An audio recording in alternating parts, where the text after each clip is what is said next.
Lazy লেখা, lazy কথাবার্তা অনলাইনে, এবং যেটা হচ্ছে যে ব্লেম গেমটা অনেক বেশি।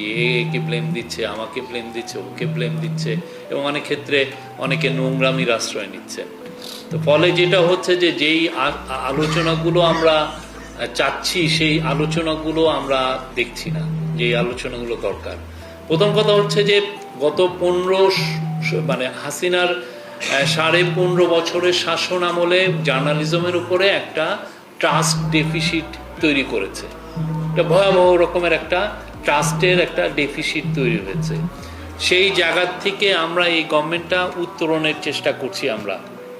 আমরা উত্তরণ করছি, এবং আমরা যেই কাজগুলো হাসিনার আমলে হয়েছে সেটা আমরা চাচ্ছি যে সেই কাজগুলো যাতে আমাদের সময় না হয়, এবং টু সাম এক্সটেন্ট আমরা বলবো আমরা এই কাজগুলো আমরা ভালোভাবেই করতে পেরেছি। প্রথম কথা হচ্ছে যে জার্নালিস্টদের মুখ বন্ধ করে কিভাবে। আপনি অ্যাডমিনিস্ট্রেটিভ ওয়েতে করেন, লিগাল ওয়েতে করেন, এবং আপনি সামাজিক প্রেশারের মাধ্যমে করেন। তিনটা খুব বড় একটা টুল। আমরা অ্যাডমিনিস্ট্রেটিভ কোনো টুল ইউজ করছি না যে মানুষের কোনো জার্নালিস্টের মুখটা বন্ধ করার জন্য। অ্যাডমিনিস্ট্রেটিভ ওয়ে কি, সেটা হচ্ছে আগে আমরা দেখেছি মন্ত্রী মিনিস্টার ফোন করতেন, সামন করতেন, এবং সবচেয়ে যে ন্যাক্কারজনক ছিল যে যেগুলো এজেন্সি যার ন্যাশনাল সিকিউরিটি নিয়ে কাজ করার কথা ছিল তারা অযাচিতভাবে সাংবাদিকদের কাজে হস্তক্ষেপ করতেন। ডিজিএফআই করতেন, ডিবি করতেন, অনেক সময় সিটিডিসি করতেন। হ্যাঁ, ওনারা চেতেন যে বাংলাদেশের দাস সাংবাদিকতা হোক, এবং অনেকেই সেই দাস সাংবাদিকতা করে যারা করতেন তারা ফিনান্সিয়ালি বেনিফিটেড হতেন। তা আমরা এই কাজটা তো করছি না। আপনার কোনো নমুনা যদি পান যে আমাদের সময় অ্যাডমিনিস্ট্রেটিভ ওয়েতে আমরা কোনো ধরনের কোনো প্রেশার তৈরি করে কাউকে তার জার্নালিজমের থেকে আমরা দূরে সরাচ্ছি। আমরা যদি মিথ্যা নিউজ হয় আমরা বলছি যে আপনার নিউজটা মিথ্যা, প্লিজ চেঞ্জ করেন। অনেকে চেঞ্জ করছেনও না, উনি বলছেন যে না আমারটাই সত্য। তাহলে সেক্ষেত্রে উনি ওনারটা যখন বলছেন, বাট আমরা আমাদের জিনিসটা জানানোর কথা আমরা জানিয়ে দিচ্ছি যে আপনার নিউজটা এই জায়গাটা মিথ্যা, এই জায়গাটা এটা ফেক, এবং আমরা চাই যে সবাই রেসপন্সিবল জার্নালিজম করুক। দ্বিতীয় হচ্ছে যে লিগাল যে মেজারগুলো ছিল, যেগুলো আমাদের বাংলা ভাষায় বলে কালা কানুন, হ্যাঁ, বা রিপ্রেসিভ ল ছিল, সেগুলো তো আমরা আমাদের তরফ থেকে তো নতুন করে কালা কানুন করার তো কোনো মানেই হয় না। বরং আগে যেগুলো কালা কানুন, যেগুলো দিয়ে খুবই অতিমাত্রায় শেখ হাসিনা গভর্নমেন্ট বাংলাদেশের পুরো মিডিয়া ওয়ার্ল্ডে এক ধরনের রিপ্রেশন চালাতেন, সেই আইনগুলো আমরা রহিত করেছি।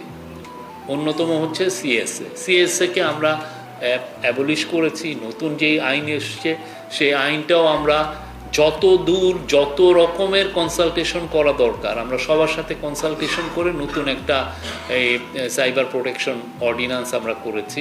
সেটা নিয়ে আমার মনে হয় না এখন এমন কোনো কমপ্লেন আছে, দু একজনে থাকতে পারে, বাট আমরা জেনারেলি মনে করি ইট ইজ মানে ইউনিভার্সালি অ্যাকসেপ্টেড। তো এই জায়গাটাও আমরা ইয়ে করছি। আর একটা হচ্ছে যে সামাজিক প্রেশার অনেকভাবে হয়। সরকারের দ্বারা যারা বেনিফিটেড হন মালিকরা, হ্যাঁ, বা মালিকের অনুগস্ত যারা সাংবাদিক, যারা এক একটা মিডিয়া হাউসের বড়, তারা তো সামাজিকভাবে বেনিফিটেড হতে চান। তারা পূর্বাচলের প্লট চান, বা মালিক চান যে তার একটা বড় এগ্রিমেন্ট, সরকারি একটা কন্ট্রাক্ট চান। এই যে ভাবে যেটা দিয়ে তারা জার্নালিজমকে রিয়েলি কন্ট্রোল করতে পারেন, এই জায়গাটাও তো আমরা করছি না। এই তিনটা জায়গায় কোথাও আপনি কোনো যদি নমুনা পান আমরা আপনাদেরকে ইনভাইট করব, আপনারা এটা নিয়ে লেখেন, আমাদেরকে আরও এই বিষয়গুলো ইনভেস্টিগেশন, যে না আমরা এই লোককে এই জার্নালিজমের জন্য আমরা এই বেনিফিটটা দিয়েছি। এরকম যদি কোনো ইনস্ট্যান্স ঘটে থাকে আমাদেরকে জানান, যেটা আগের গভর্নমেন্ট যে এই তিনটা মেন জায়গা দিয়ে তারা ইয়ে করতো, যে আপনার অ্যাডমিনিস্ট্রেটিভ মেজার, রিপ্রেসিভ ল, এবং সামাজিকভাবে বা সামাজিক ব্যবসায়িকভাবে কাউকে বেনিফিট দেওয়া, সেভাবে সে কন্ট্রোল করতো। এবং এটা অদ্ভুত একটা মডেল। এটা আপনার নর্থ কোরিয়া করা লাগে নাই, বা চীন অন্যান্য দেশের মতো করা লাগে নাই। আপনি যেটা করেছেন এই মডেলটা করে আপনি বাইরে দেখাচ্ছেন যে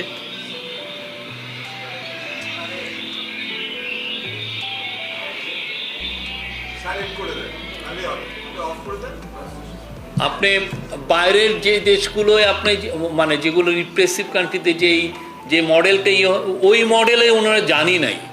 ওনারা বলেছেন যে দেখেন বাংলাদেশের ডেমোক্রেসিটা কতটা থ্রাইভিং, যেখানে 10,000 ওয়েবসাইট আছে, 1100 দৈনিক পত্রিকা আছে, টিভি স্টেশন আছে 50টা, কতটা থ্রাইভিং।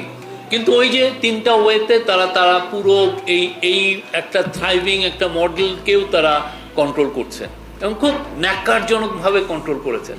যারা যারা তাদের দাস ছিলেন, যারা তাদের জার্নালিজমটাকে ধারণ করতেন, তারা সবাই বেনিফিটেড হয়েছেন। আমরা দেখেছি কিছু কিছু জায়গায় পত্রিকায় রিপোর্ট এসছে কারো অ্যাকাউন্টসে 1000 কোটি টাকারও ট্রানজ্যাকশন পাওয়া গেছে, যাতে চিন্তা করা যায় না।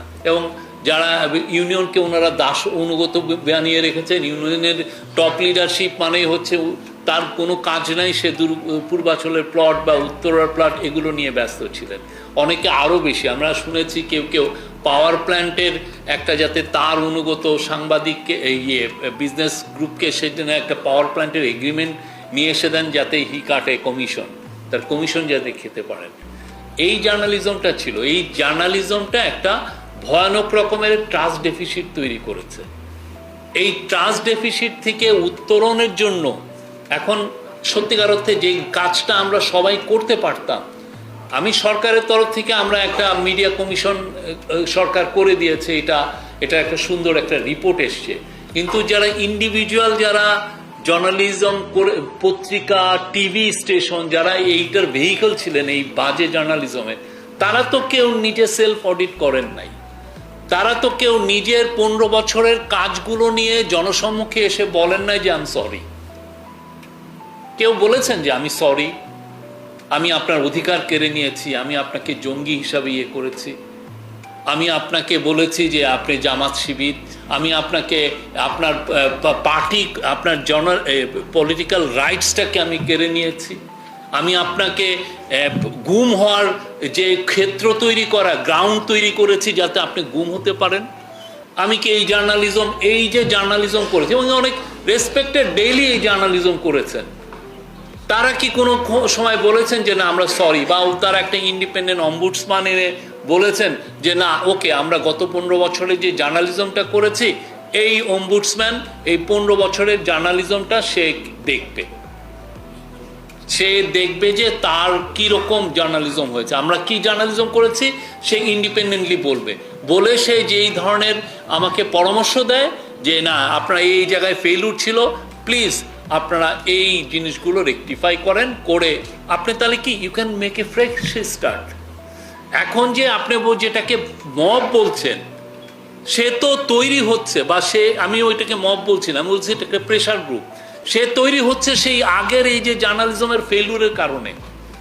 সে কেন তৈরি হওয়ার গ্রাউন্ড তৈরি হচ্ছে, কেন সে তো অ্যাফেক্টেড হয়েছে, সে তো সারা 15 বছরে তারে আপনার কোনো মিনিমাম সিভিল লিবার্টিস আপনি রাখেন নাই,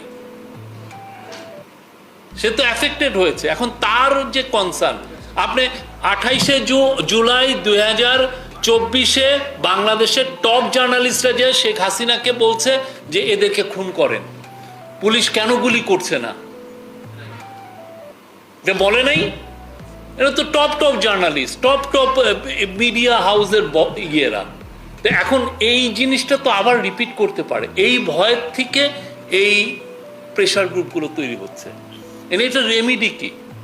এটা আপনি ভাবছেন যে সব অনার্স আপনি সমস্ত দায়িত্ব সরকারের উপরে চাপিয়ে দিচ্ছেন। সরকার তো এই চাপ, এটা তো সরকার যতটুক পারে সেই কাজটা সরকার করছে, সরকার সেই কাজগুলো করছে। কিন্তু আপনারা যারা এই পুরো এই যে ট্রাস্ট ডেফিসিট যেটা হলো, হ্যাঁ, সেই জায়গাগুলো যারা কন্ট্রিবিউট করেছেন তারা কেউ কিন্তু ওই কথাটা বলছেন না। তারা ভাবছেন যে এটা বিজনেস অ্যাজ ইউজুয়াল, পুরন দেশ হয়ে যায়, এটা সরিয়ে ফেলো, নতুন আমরা আবার শুরু করি, আবার নতুন পলিটিক্যাল গভর্নমেন্ট আসছে, তাকে সামনে রেখে তারা তাদের আবার গুটিগুলো সাজাচ্ছেন কিভাবে ওনারা এটা করবেন। এতে বাংলাদেশের জার্নালিজমের কোনো ধরনের কোনো উত্তরণ হবে না। আপনারা যারা ভাবছেন, এবং কেউ যদি বলেন যে বাংলাদেশের স্বাধীনতা নাই, একদম ফালতু কথা। বাংলাদেশের জার্নালিজমে এত ফ্রিডম আছে, আমি বলবো যে উন্নত বিশ্বেও এই ফ্রিডমটা নেই। কেন নাই? না, আপনি এসে যেটা ইদানিং যেটা হচ্ছে, মানুষ নিউজ কনজিউম করছে হচ্ছে ইয়ের মাধ্যমে, ভিডিওর মাধ্যমে। মানুষ নিউজ কম পড়ছে। গ্রামে আপনি যে দেখেন, আপনি এই যে দোকানের সামনে 4-5 জন বসে একটা ছোট ভিডিওর মাধ্যমে নিউজ কনজিউম করছে, এবং এই কনজিউমের যারা নিউজ কনজিউম যারা করছে, তারা যারা ভিডিও যারা দেখছে, ভিডিওগুলোর বেশিরভাগই লেজি জার্নালিজমে ভরা, মিথ্যায় ভরপুর।